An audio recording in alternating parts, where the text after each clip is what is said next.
నమో వెంకటేశాయ. అఖిలాండకోటి బ్రహ్మాండ నాయకుడైన శ్రీనివాస పరబ్రహ్మ యొక్క దివ్యానుగ్రహ విశేషం చేత మహాభారతంలోని అరణ్య పర్వాంతర్గత తీర్థయాత్ర పర్వలోని విశేషాలను మనం తెలుసుకుంటూ ఉన్నాం. లోమశ మహర్షి ధర్మరాజులకు అనేక తీర్థయాత్రల యొక్క వివరణనిస్తూ నిన్నటిదాకా కూడా చవని మహర్షి యొక్క తపోబలాన్ని, సుకన్యాదేవి యొక్క పాతివ్రత్యాన్ని, శర్యాతి మహారాజు యొక్క యజ్ఞ వైభవాన్ని కూడా తెలిపారు. ఇక తర్వాతి ప్రవచన కార్యక్రమాన్ని మనం మంగళ పద్యాన్ని పఠిస్తూ ప్రారంభించుకుందాం. నారాయణం నమస్కృత్య నరం చైవ నరోత్తమం దేవీం సరస్వతీం వ్యాసం తతో జయముదీరయేత్. పూర్వం మనం తెలుసుకున్న విధంగా సికతాక్షము అనే ఒక దివ్యమైనటువంటి ప్రదేశానికి వచ్చారు. ఆ సికతాక్షం యొక్క విశేషాలను చెప్పిన తర్వాత లోమశ మహర్షి గారు సైంధవారణ్యమాసాద్య కుల్యానాం కురుదర్శనం అని యుధిష్ఠిరుడికి చెప్పారు. ఆ సైంధవారణ్యానికి వచ్చి ఇక్కడ ఉన్నటువంటి కుల్యములు అంటే అక్కడ ఉన్నటువంటి పర్వత శ్రేణులు, వాటిని దర్శనం చేయమని చెబుతున్నారు. ఈ సైంధవారణ్యం గురించి అనేక స్మృతి గ్రంథాల్లో, మహాభారతంలోని అరణ్యపర్వంలోనే కొన్ని చోట్ల ప్రస్తావన చేశారు. దీని గురించి గర్గ సంహితలో కొన్ని విషయాలను చెబుతూ కలవింక తీర్థము అనే ఒక తీర్థం గురించి చెబుతారు. ఆ కలవింక తీర్థంలో స్నానం చేస్తే సాధారణమైనటువంటి నదుల్లో స్నానం చేయడానికన్నా 4 రెట్లు ఎక్కువ ఫలము దక్కుతుంది. దాని తర్వాత తారతమ్య ప్రకారంగా చెబుతూ దానికన్నా ద్విగుణమైనటువంటి ఫలాన్ని దండకారణ్యానికి ప్రవేశిస్తే ఎక్కువ ఫలము దక్కుతుంది. తర్వాత తస్మాత్ చతుర్గుణం పుణ్యం సైంధవాక్యే మహావనే జంబూ మార్గం పంచగుణం పుణ్యం ప్రాప్నోతి మానవః. ఎవరైతే ఈ సైంధవారణ్యానికి ప్రవేశిస్తారో వారు దండకారణ్యానికి ప్రవేశించడం కన్నా 4 రెట్లు ఫలాన్ని ఎక్కువగా పొందుతారు. సైంధవము అంటే సామాన్యంగా 2 విధాలమైనటువంటి అర్థాలను ఇక్కడ మనం చెప్పుకోవచ్చు. ఒకటి సింధు నది ప్రదేశంలో ఉండేటువంటి అరణ్యము, ఇంకోటి సింధు వృక్షం, సైంధవ వృక్షాలు అని కూడా చెబుతారు. అంటే ముళ్ళు కలిగినటువంటి వృక్షాలు. ఆ వృక్షాలే ఎక్కువగా అరణ్యంలో ఉన్నాయి కాబట్టి ఆ అరణ్యాన్ని సైంధవారణ్యము అని అంటారు. అటువంటి అరణ్యంలో ఇక్కడ ఉన్నటువంటి కుల్యములు అనగా పర్వతాలను దర్శనం చేసుకోమని లోమశ మహర్షి గారు యుధిష్ఠిరుడికి ఉపదేశిస్తూ ఉన్నారు. తర్వాత పుష్కరేషు మహారాజ సర్వేషు చ జలం స్పృశ స్థాణోర్మంత్రాన్ని జపన్ సిద్ధిం ప్రాప్స్యసి భారత సంధిర్ద్వయో నరశ్రేష్ఠ త్రేతాయ ద్వాపరస్య చ. హే మహారాజా, హే యుధిష్ఠిర, పుష్కరేషు ఈ సైంధవారణ్యంలో అనేక తీర్థాలు ఉన్నాయి. తీర్థాలను పుష్కర శబ్దంతో కూడా పిలుస్తారు. ఎందుకు అంటే పుష్కర కర్మపోపి అని తారతమ్య స్తోత్రంలో చెబుతారు. అంటే దేవతలలో చివరి వాడైనటువంటి పుష్కరుడు, ఆ పుష్కరుడు ఎక్కడైతే సన్నిహితుడై ఉంటారో అక్కడ సమస్త దేవతలు కూడా సన్నిహితులై ఉంటారు. అందుకోసమే ఎక్కడ తీర్థం ఉన్నా కూడా అక్కడ పుష్కరుడు ఉంటాడు. కాబట్టి ఆ పుష్కరుడు ఉన్నటువంటి సమస్త తీర్థాలను కూడా పుష్కర అని పిలుస్తారు. అలా ఇక్కడ అనేక తీర్థాలు ఉన్నాయి. ఇవన్నీ కూడా పుష్కరాలే, అనగా పుష్కరాది దేవతలు ఉన్నటువంటి స్థలాలు. కాబట్టి ఈ పుష్కరంలో ఉండేటువంటి జలాన్ని స్పృశించు అంటే స్నానాదులను చేయమని అర్థము. చేసి స్థాణోర్మంత్రాన్ని జపన్ సిద్ధిం ప్రాప్స్యసి భారత. స్థాణు అనేటువంటి దేవత, ఆ దేవత యొక్క మంత్రాలను జపించు అని మహర్షి చెప్పారు. స్థాణు అంటే వృక్షంలాగా అచలంగా ఉండేటువంటి దేవత ఎవరు అంటే, అంత అచలంగా ఉంటూ తపస్సు చేసేటువంటి దేవత ఎవరు అంటే పరమేశ్వరుడు, పరమశివుడు. స్థాణువత్ తిష్టతి ఇది స్థాణు.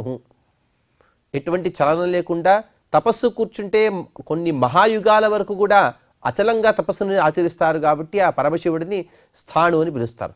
ఈ స్థాణు యొక్క శబ్దాన్ని కూడా వామన పురాణంలో సాక్షాత్ పరమాత్మ చెబుతాడు.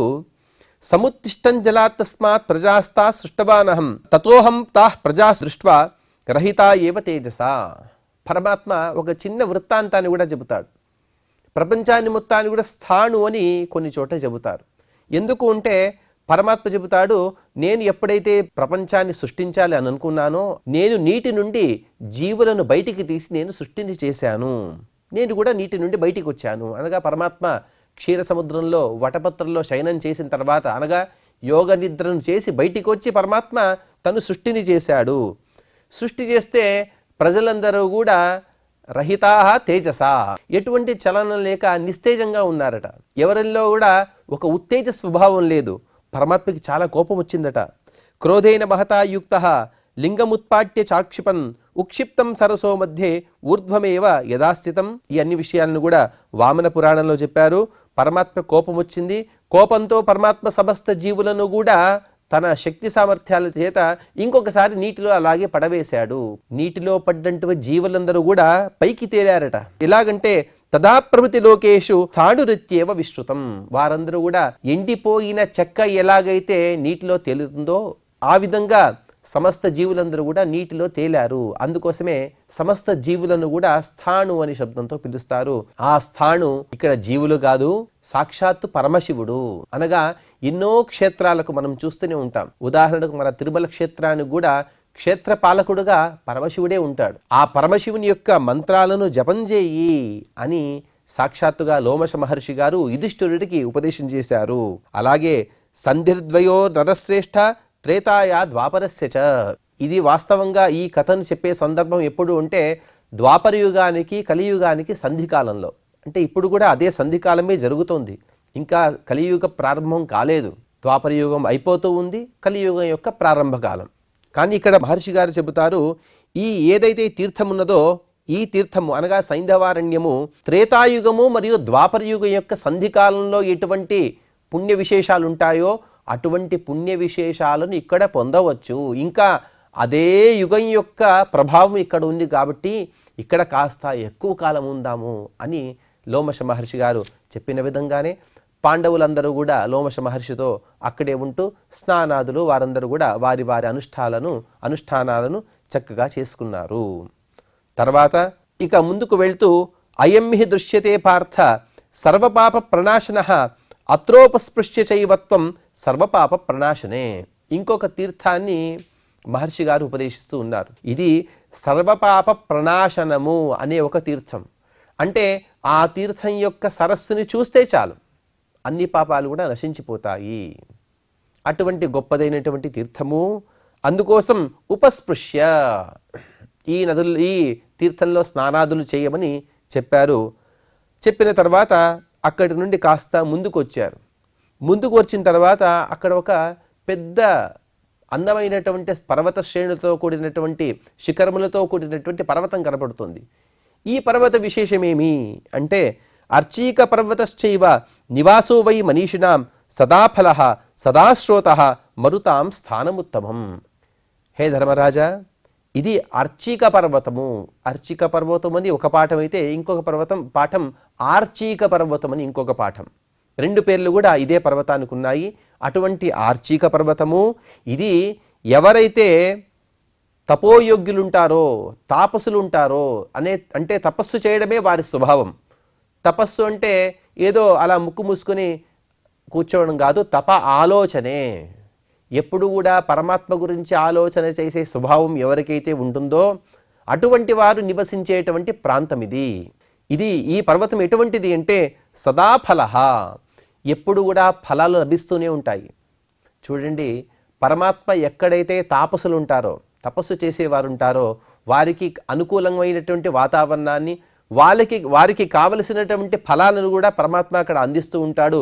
తాపసులు ఉంటారు కాబట్టి వారికి కావలసినటువంటి కందమూలాదులను ఫలాలను పరమాత్మ అక్కడ ప్రసాదిస్తున్నాడు. కాబట్టి ఆ ఆర్చీక పర్వతాన్ని సదాఫలము, ఎప్పుడు కూడా ఫలాలు దొరికేటువంటి చోటు అని అన్నారు. ఇక తర్వాత సదాశ్రోతః, వీరందరూ కూడా వారి వారి అనుష్ఠానాలను త్రిశవణం అనగా 3 పూట్ల స్నానాదులు చేయాలంటే ఎప్పుడుగా నీరు ఉండాల్సిందే. ఏదో నీరు కాస్తసేపు వచ్చింది, కొన్ని రోజులు వచ్చాయి, తర్వాత ఆగిపోయింది అంటే చాలా ఇబ్బందులు ఎదురవ్వాల్సి వస్తుంది. అనగా వారి సాధన మార్గంలో కాస్త చ్యుతి అనేది మనకు కనబడుతూ ఉంటుంది. అలా కాకూడదంటే ఎప్పుడూ నీళ్లు ప్రవాహంలో ఉండాలి. అందుకోసమే చెబుతారు సదాశ్రోతః, ఎప్పుడూ కూడా ప్రవహించే అనేక నదులతో కూడినటువంటి పర్వతం ఇదే సదాశ్రోతః. అలాగే ఇక్కడ ఎవరున్నారో తెలుసా? మరుతాం స్థానముత్తమం. మరుద్దేవతలు ఎవరైతే దితిగర్భంలో జన్మించారో, దేవేంద్రుడు ఎవరినైతే వారి తమ్ముడిగా స్వీకరించారో, మారుతః, మీరెవరో ఏడవద్దు అని వారిని తనతో పాటు తీసుకెళ్లాడో అటువంటి మరుద్దేవతలు, దేవతల్లో ఉత్తములు వారు. ఉత్తమం మరుతాం స్థానం. అలాగే మరుతాం ఉత్తమం స్థానం. ఆ మరుద్దేవతలు ఇక్కడ ఉండి వారు తపస్సు చేస్తూ ఉంటారు. అందుకోసమే ఈ ఆర్చీక పర్వతాన్ని దర్శనం చేసుకో. చైత్యాశ్చైతే బహువిధాః త్రిదశానాం యుధిష్ఠిర ఏతశ్చంద్రపసస్తీర్థం ఋషయః పర్యుపాసతే వైఖానసాః వాలఖిల్యాః పావకాః వాయుభోజనాః. ఈ ఆర్చిక పర్వతంలోనే మరొక తీర్థాన్ని కూడా చూపిస్తున్నారు. ఈ తీర్థం యొక్క పేరు ఏమిటి అంటే చంద్రమస అనే ఒక తీర్థం. చంద్రతీర్థము అనే మనము ఇప్పటి భాషలో చెప్పొచ్చు. అటువంటి చంద్రతీర్థము ఇక్కడ సాక్షాత్తుగా చంద్రుడు ఉండి తను తపస్సును చేశాడు కాబట్టి ఈ తీర్థానికి చంద్రతీర్థము అని పేరు. ఇక్కడ అనేక చైత్యాహ, అనేక ఆలయాలు ఉన్నాయి. సాధారణంగా చైత్య శబ్దాన్ని బౌద్ధ శాస్త్రంలో ఉపయోగిస్తూ ఉంటారు. వారి పరిభాషల్లో చైత్యారామములు అంటారు. అంటే వారి ఆరామాలు, అంటే వారి ధ్యాన కేంద్రాలు, వారి సాధన కేంద్రాలు ఏవైతే ఉంటావో వాటిని చైత్యములు అంటారు. కానీ దానికి మూలంగా మన దేవనాగరి లిపిలో కూడా, అనగా మన సంస్కృత భాషల్లో కూడా చైత్యం అనే పదం ఉన్నది. చైత్యము అంటే ఆలయము. ఎక్కడైతే ఆధ్యాత్మికమైనటువంటి కార్యక్రమాలు జరుగుతూ ఉంటాయో వాటిని చైత్యములు అంటారు. అటువంటి చైత్యములు అనేక ఆలయాలున్నాయి. వాటినన్నిటిని కూడా చూడు. ఎవరు ఉన్నాయంటే త్రిదశానాం, ఎవరైతే దేవతలు ఉన్నారో వారు, అనగా భూహు భువః స్వహ, ఆ మూడవ లోకంలో ఉండేటువంటి దేవతలు ఉన్నారో వారి ఆలయాలున్నాయి. వాటిని చూడమని మహర్షి గారు ఉపదేశం చేశారు. ఇక్కడ ఎవరెవరు ఉన్నారు, ఎవరెవరు ఈ తీర్థంలో ఉంటూ తపస్సును చేస్తున్నారంటే వైఖానసాహ, విఖనసముని యొక్క అనుయాయులు వారు ఇక్కడ ఉన్నారు. అలాగే వాలఖిల్యాహ, వాలఖిల్యులు ఉంటే అంగుష్ట ప్రమాణంలో ఉంటారు. వారందరూ కూడా సూర్యుని రథాన్ని ఆశ్రయించి ఉంటారు. వారు కూడా ఇక్కడ తపస్సును చేస్తూ ఉంటారు. ఇంకొంతమంది తీవ్రమైనటువంటి తపస్సు చేస్తున్నారు.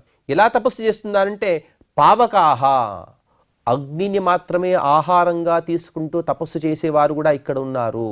ఇంకా ఘోరమైన తపస్సు ఏంటి అంటే వాయుభోజనాహ, కేవలం శ్వాసోచ్ఛ్వాస, అనగా గాలిని మాత్రమే పీల్చడం, వారు తపస్సును చేయడం. అటువంటి గొప్ప గొప్ప మునులు, తాపసులు వారందరూ కూడా ఇక్కడ చంద్రతీర్థం యొక్క పరిసరాల్లో ఉంటూ తపస్సును చేస్తూ ఉన్నారు. తర్వాత శృంగాని పుణ్యాని త్రీణి ప్రస్రవణాని చ సర్వాణ్ణిని పరిక్రమ్య యథాకామం ఉపస్పృశ. అదిగో 3 పర్వత సానువులు కనబడుతూ ఉన్నాయి, 3 పర్వత శిఖరాలు కనబడుతూ ఉన్నాయి. అలాగే త్రీణి ప్రస్రవణాని చ, 3 ప్రవాహాలు కూడా కనబడుతున్నాయి. 3 కొండ ఏరులు అని మనం చెప్పుకోవచ్చు. కొండ నుంచి ప్రవహించే నదులు, వాటిని ప్రయాగాలు అని అంటాం. సాధారణంగా మనం బద్రీ యాత్రకు వెళ్ళినప్పుడు దేవప్రయాగ, భీష్మ ప్రయాగ, ఈ విధంగా మనం కర్ణప్రయాగ, అనేక ప్రయాగాలు మనం చూసి ఉంటాం. ప్రయాగము అంటే ఏమిటి అంటే 3 కన్నా ఎక్కువ ప్రవాహాలు కలిసే చోట. అంతవరకు కూడా విడివిడిగా ఉన్నాయి, కానీ అవన్నీ కూడా ఒకే చోట ఎక్కడైతే సంగమిస్తాయో ఆ సంగమ స్థానాన్ని ప్రయాగము అని అంటారు. ఇప్పుడు మనం కూడా త్రివేణి సంగమ క్షేత్రాన్ని మనం చూసి ఉంటాం. అక్కడ గంగా, యమున, సరస్వతి 3 కూడా సంగమిస్తాయి కాబట్టి ఆ క్షేత్రాన్ని ప్రయాగ క్షేత్రము అని అంటారు. అటువంటి ప్రయాగం ఇక్కడ ఉన్నది అని మహర్షి గారు చెబుతున్నారు. అదిగో 3 పర్వత శ్రేణులు కనబడుతున్నాయి. వాటి నుండి వచ్చేటువంటి 3 తీర్థాలు, ఇదొక ప్రయాగము. ఈ ప్రయాగం కనబడింది కదా, దీన్ని ఏం చేయాలి అంటే సర్వాణ్యను పరిక్రమ్య. సాధారణంగా ఏదైనా తీర్థానికి, క్షేత్రానికి, లేకపోతే ఆలయానికి, లేకపోతే గోవును కానీ, జ్ఞానులను కానీ, సువాసిని స్త్రీలను కానీ, వీరిని చూసిన తర్వాత ఏం చేయాలో తెలుసా? మనము సర్వాణ్యను పరిక్రమ్య, వాటికి ప్రదక్షిణ చేయాలి. వాటిని మనం కుడివైపున, అనగా మనకు ఎదురుగా వస్తే వాటిని కుడివైపుగా చేసుకుంటూ మనం అలా ముందుకు వెళ్ళాలి. దాన్నే ప్రదక్షిణాకారము అంటారు. అంటే ప్రదక్షిణ అంటే పూర్తి చుట్టడం అనే అర్థం కాదు, కానీ అలా కుడివైపు నుంచి వెళ్ళినా కూడా చాలు, దాన్ని ప్రదక్షిణ చేసినట్టే. మనం ఇదంతా కూడా మర్చిపోయినటువంటి వ్యవహారాలు. పూర్వకాలంలో ఈ యొక్క పద్ధతులు ఉండేవి. బయటికి ఎవరైనా వెళ్ళేటప్పుడు సుమంగళి స్త్రీని ఎదురుగా రమ్మడం, లేకపోతే గోవుని చుట్టుకుని వెళ్ళడం, లేకపోతే అదేది లేకపోయినా కూడా ఇంటి బయట తులసి కోట అనేది ఉండేది. ఆ తులసి కోటను ఇలా ప్రదక్షిణ, అనగా కుడివైపు నుండి ఇలా చేసుకుని ప్రదక్షిణగా వెళ్ళేవారు. అలా వెళ్తేగిన సకల కార్యాలు కూడా సిద్ధించేవి. అందుకోసమే ఆ సర్వాణ్యను పరిక్రమణం అనేది పూర్వకాలంలో మన అలవాట్లో ఒక భాగంగా ఉండేది. ఇప్పుడు కూడా ఆ లోమశ మహర్షి చెబుతున్నారు, సర్వాణ్యను పరిక్రమ్య, వాటినన్నిటిని కూడా చక్కగా ప్రదక్షిణ చెయ్యి. ప్రదక్షిణ చేసి యథాకామం ఉపస్పృశ.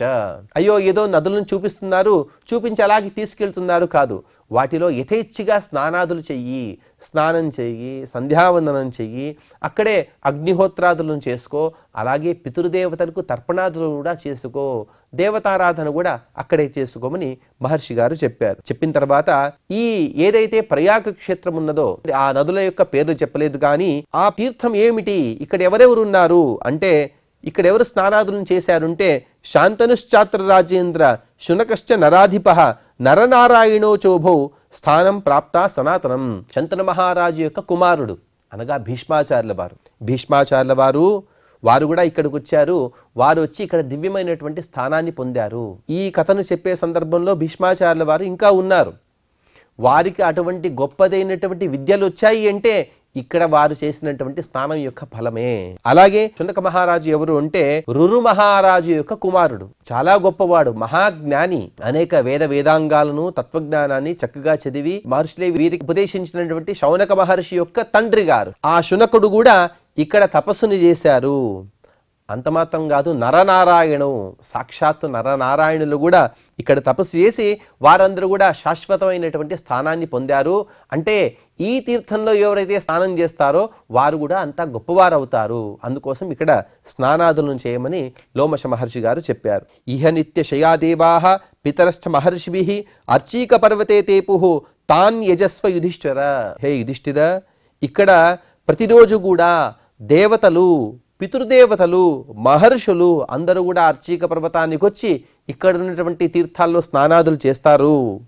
అలాగే ఇహతే వై చరూన్ ప్రాశన్ ఋషయశ్చ విశాంపతే యమునా చాక్షయ్య స్రోత కృష్ణశ్చేహ తపోరత. ఇక్కడ వారు చెరుప్రాశన చేశారు అంటారు. సామాన్యంగా మనం చెరు అంటే అన్నం, ఏదో అన్నం అలా వండి తినడం కాదు. అన్నం ఏదైతే మనం పదార్థాన్ని వండుతామో దాన్ని అన్నమని మాత్రమే పిలుస్తాం. కానీ ఎప్పుడైతే యజ్ఞం చేస్తామో, యజ్ఞం చేసి మిగిలినటువంటి అన్నాన్ని అనగా ఆ హవ్య భాగాన్ని దాన్ని చెరువు అని అంటారు. చాలా పవిత్రమైనటువంటిది. చెరువుని ఇక్కడ దేవతలందరూ కూడా ప్రాశన చేశారు, అనగా చెరువుని స్వీకరించారు, ఆహారంగా తీసుకున్నారు. అలాగే యమునా చాక్షయ్య స్రోత, అక్షయమైనటువంటి ప్రవాహం కలిగిన యమునా నది కూడా ఇక్కడే పుట్టినది. కృష్ణశ్చేహ తపోరతః, సాక్షాత్తు కృష్ణ పరమాత్మ కూడా పుత్రకామకుడై అనగా తనకు కుమారుడు కలగాలని ఒక సత్సంకల్పంతో కృష్ణ పరమాత్మ కూడా ఇక్కడ తపస్సు చేశాడు. అంటే ఇదంతా కూడా మనం కాస్త అన్వయం చేసుకుంటే పూర్వం వచ్చిన కథలో భాగంగానే ఇదంతా కూడా కైలాస పర్వతం యొక్క సానువులలో జరుగుతూ ఉన్నది అని మనం తెలుసుకోవచ్చు. హిమాలయాలు, కైలాస పర్వతం, అలాగే బదరీ క్షేత్రం, నరనారాయణాశ్రమం ఇవన్నీ కూడా ఒకే చోట ఉన్నాయి. కాబట్టి లోమశ మహర్షి గారు అదే ప్రాంతంలో వీరందరిని కూడా తీసుకుని అలా అన్ని తీర్థక్షేత్రాల యొక్క పరిచయం చేయిస్తూ ఉన్నారు. యమౌచ భీమసేనశ్చ కృష్ణాచా మిత్రకర్షణ సర్వే చైవ గమిష్యామః త్వయేవ సహ పాండవ. ఏదో ధర్మరాజా నీవొక్కడివే రావాలి అని కాదు, నీతో పాటు నకుల సహదేవులు, భీమసేనుడు, అలాగే ద్రౌపదీదేవి. హే అమిత్రకర్షణ, ఎవరైతే నీకు మిత్రులు కానివారు, నీ శత్రువులు ఉంటారో వారిని సంహరించే సామర్థ్యం గల హో ధర్మరాజా, మనమందరం కూడా కలిసి ఈ నదులలో, ఈ పుణ్యతీర్థాల్లో స్నానం చేద్దాము. ఏతత్ ప్రశ్రవణం పుణ్యం ఇంద్రస్య మనుజేశ్వర యత్ర ధాతా విధాతా చ వరుణశ్చోర్ధ్వమాగతాః. ఇంకొక తీర్థం యొక్క పరిచయాన్ని కూడా మహర్షి గారు అందిస్తున్నారు. ఇదిగో ఇది ఇంద్రుని ప్రశ్రవణము, ఇంద్రుని తీర్థము అని చెబుతారు. ఇక్కడ ఉన్న విశేషం ఏమిటి అంటే ధాత, విధాత మరియు వరుణుడు వీరందరూ కూడా ఇక్కడ తపస్సు చేసి వారు ఆయా పదవులను పొందారు. వరుణో వై అపాంపతి, నీటికి అభిమాని దేవతగా మనం వరుణుని చెప్పుకుంటూ ఉంటాం. అనగా మనకు నీటిని ప్రసాదించేవాడు వరుణుడు. ఆ నీటిని ప్రసాదించే యొక్క గొప్ప గుణాన్ని వరుణుడు ఎలా పొందాడు అంటే ఈ ఇంద్రతీర్థంలో తపస్సును చేసి తను అటువంటి గొప్ప సౌభాగ్యాన్ని పొందాడు. కాబట్టి ఇక్కడ మనం కూడా తపస్సును చేద్దాము. ఇహతే ప్యవసన్రాజన్ క్షాంతాః పరమధర్మిణః మైత్రాణాం మృజుబుద్ధీనాం అయం గిరివర శుభః. హే రాజా, ఈ ఏదైతే తీర్థం ఉన్నదో ఇక్కడందరూ కూడా వారు ఉంటూ ఉన్నవారికి కొన్ని సద్గుణాలు వస్తాయి. అంటే కొన్ని ప్రదేశాలకు వెళ్తే మనకే తెలియని కొన్ని సద్గుణాలు మనకు అబ్బుతూ ఉంటాయి. చాలా విచిత్రంగా ఉంటుంది. అదంతా కూడా ఆయా తీర్థాలు, ఆయా క్షేత్రాల యొక్క మాహాత్మ్యం. ఎన్నో కథల్లో మనం కూడా తెలుసుకున్నాం ఆ విషయాలని. ఆ విషయాన్నే మహర్షి గారు చెబుతూ ఇహతేప్యసన్ రాజన్ క్షాంతా పరమధర్మిణ, ఎవరైతే ఇక్కడికి వస్తారో వారందరూ కూడా క్షాంతాహ, క్షమాగుణాన్ని పొందుతారు, పరమధర్మిణ, పరమధార్మికులైపోతారు. ఇంతదాకా కూడా ఇటువంటి ధర్మకార్యాన్ని చేయని ఎవరైనా సరే ఇక్కడికి వస్తే వారందరూ కూడా ధర్మకార్యాన్ని ప్రారంభిస్తారు. ఇక జీవిత పర్యంతమంతా కూడా వారికి ఆ సద్గుణాలు వారితో పాటు అలాగే ఉంటాయి. అంత దివ్యమైనటువంటి క్షేత్రం ఇది. అలాగే మైత్రీ బుద్ధి అనగా అందరితో కలుపుగోలుతనం, ఎవరిని కూడా అలా దూరం పెట్టకుండా అందరితో కలుపుగోలుగా ఉండేటువంటి స్వభావం వారికి అబ్బుతుంది. రుజుబుద్ధినా, ఏదో లోపలొకటి బయటొకటి అలా ఉండరు కానీ నిక్కచ్చిగా ఉంటారు. అటువంటి రుజుబుద్ధి అనేది వారికి ఉంటుంది. అటువంటి దివ్యమైనటువంటి క్షేత్రము. ఈ క్షేత్రం గురించి ఇక ఏమని చెప్పను నీకు. ఏషా సా యమునా రాజన్ మహర్షి గణసేవిత నానాయజ్ఞ చితారాజన్ పుణ్య పాప భయాపహ. అంత మాత్రమే కాదు ఓ ధర్మరాజా, ఇక్కడ యమునా నది కూడా ప్రవహిస్తుంది. పూర్వం ఒకసారి చెప్పారు, ఇంకొకసారి కూడా ఆ యమునా నది దర్శనమిచ్చింది కాబట్టి ఇంకొకసారి ఆ యమునా నదిని చూపిస్తూ మహా ఋషులందరూ కూడా ఎక్కడైతే యమునను సేవిస్తూ ఉంటారో అటువంటి యమునా నది ఇది. ఇక్కడ ఉన్నటువంటి యమున యొక్క విశేషం ఏమిటో తెలుసా? నానా యజ్ఞచిత, ఎన్నో యజ్ఞాలకు నీటిని తీసుకుంటూ వెళ్తారు. కానీ శుద్ధమైనటువంటి నీరు ఎక్కడ దొరుకుతుందో అటువంటి స్థలం నుండే నీటిని సేకరిస్తూ ఉంటారు. నీటిని సేకరించే స్థలం ఇదే అని మహర్షి గారు చెబుతూ ఉన్నారు. నానా యజ్ఞచితారాజన్ పుణ్య పాప భయాపహ, పాపమనే భయాన్ని తొలగిస్తుంది కాబట్టి యమునని ఇక్కడ సేవించమని మహర్షి గారు ఉపదేశిస్తూ ఉన్నారు. అలాగే అత్ర రాజా మహేశ్వాసః మాంధాతా యజత స్వయం సాహదేవిశ్చ కౌంతేయ సోమకో దతతాంబరః. మహాపురుషుడైన మాంధాత చక్రవర్తి కూడా ఇక్కడ యజ్ఞాన్ని చేశారు. అలాగే సాహదేవి అంటే శృంజయుడి కుమారుడైనటువంటి సహదేవుని పుత్రుడైనటువంటి సాహదేవి. ఆ సాహదేవి అనే వాడు కూడా, ఆ మహారాజు గారు కూడా ఇక్కడ యజ్ఞాన్ని చేశారు. అలాగే సోమకో దతతాంబరః, దానం ఇచ్చే వారిలో శ్రేష్ఠుడైనటువంటి సోమక మహారాజు కూడా ఇక్కడ యజ్ఞాన్ని చేశారు. యమున గురించి మహర్షి గారు కొన్ని విశేషాలను అందించారు. ఇక్కడికి మనం 125వ అధ్యాయాన్ని సమాప్తి చేసుకున్నాం. ఇక 126వ అధ్యాయంలో యుధిష్ఠిరుడు ప్రశ్నిస్తూ ఉన్నాడు. యుధిష్ఠిరువాచ మాందాతా రాజశార్దూల స్త్రిషు లోకేషు విశ్రుతః కథం జాతో మహాబ్రహ్మన్ యవ్వనాశ్వో నృపోత్తమః. మహర్షి, మీరిక్కడ మాంధాత చక్రవర్తి యజ్ఞాన్ని చేశానని చెప్పారు. మాంధాత మహర్షి యొక్క పుట్టుకను తెలపండి. ఎందుకు అంటే త్రిషు లోకేషు విశ్రుతః, 3 లోకాల్లో కూడా గొప్ప ఖ్యాతి కలిగినవాడు. అతను యవ్వనాశ్వుడి కుమారుడిగా ఎలా జన్మించాడు? కథం చైనాం పరాం కాష్ఠాం ప్రాప్తవాన్ అమితద్యుతిః యస్య లోకాస్త్రయోవశ్యాః విష్ణోరివ మహాత్మనః. ఆ మాంధాత చక్రవర్తికి అంత గొప్ప కీర్తి కలగడానికి కారణమేమి? ఎందుకు అంటే 3 లోకాలు కూడా విష్ణువు వలె, విష్ణుకు ఏ విధంగా అయితే సర్వలోకాల యొక్క ఆధిపత్యం ఉన్నదో సర్వలోకాలు కూడా అతని అధీనంలో ఎలాగైతే ఉన్నాయో అలాగే ఇతని అధీనంలో కూడా అన్ని లోకాలు ఉన్నాయి కదా. అటువంటి ఆ మాంధాత చక్రవర్తి యొక్క వృత్తాంతాన్ని తెలపండి. ఏతదిచ్ఛామ్యహం శ్రోతం చరితం తస్య ధీమతః యథా మాంధ్రాతు శద్రశ్చ తస్య శక్ర సమద్యుతేః జన్మచా ప్రతివీర్యస్య కుశలో హ్యషిభాషితుం. అటువంటి మాంధాత చక్రవర్తికి ఆ పేరు రావడానికి కూడా ఏమైనా కారణం ఉన్నదా? ఆ అన్ని విషయాలను కూడా తెలపమని యుధిష్ఠిరుడు తెలపగా లోమశ మహర్షి గారు వాటిని ఉపదేశిస్తున్నారు. ఆ ఉపదేశించినటువంటి కథాభాగాన్ని తర్వాత మనం తెలుసుకునే ప్రయత్నం చేద్దాం. ఇక మనం క్షమా ప్రార్థన అలాగే మంగళ శ్లోకాన్ని పలుకుదాం. యదక్షర పదభ్రష్టం మాత్రాహీనం చ యద్భవేత్ తత్సర్వం క్షమ్యతాం దేవ నారాయణ నమోస్తుతే. శ్రియః కాంతాయ కళ్యాణ నిధయే నిధయేర్థినాం శ్రీవేంకటనివాసాయ శ్రీనివాసాయ మంగళం.